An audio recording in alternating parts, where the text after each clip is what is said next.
Yan po siya. Kaya ba nating ano ng konti? Yan. Oop. Palitan na natin to. Ano na siya? Dumi.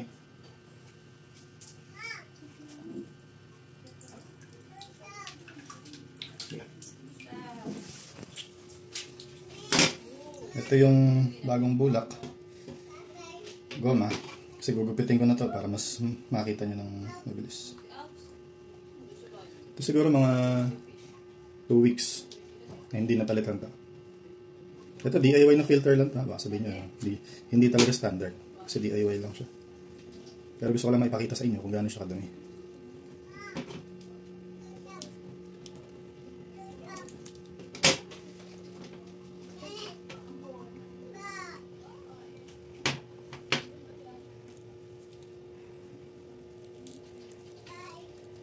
Yan po siya.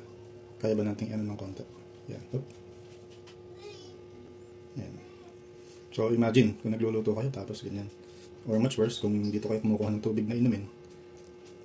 Yan. Hindi po natin masabi na ito mismo sa tubig. Posibleng sa mga tubo, sa dinadaluyan ng tubig. Kaya naging ganito siya kadumi. So hindi natin sinisisi yung tubig itself. Pero baka, let's say, nagpalit ng tubo, ganito, ganyan. Nadumi yung tubo, hindi na nalinisan. Kaya ganyan siya kadumi. So, palitan lang natin siya.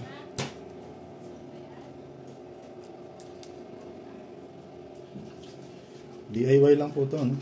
Hindi kasi mas gusto ko itong DIY. Kasi tingin ko mas okay mag-filter ito kaysa dun sa nabibili. Kasi una, makapal. Tapos pangalawa. So, ayan. Okay na siya. Lalagyan na natin dito. So, ganito lang siya. Lagyan na lang ganyan.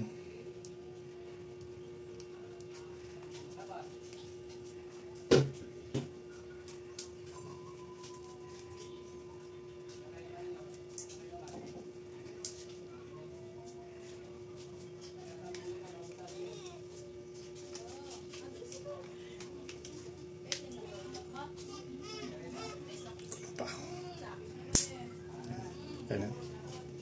So, bago na siya. Sasalpak na ulit natin sa gripo natin. So, ito na yung pinalitan natin ng bulak. So, salpak na lang natin. Bilis lang.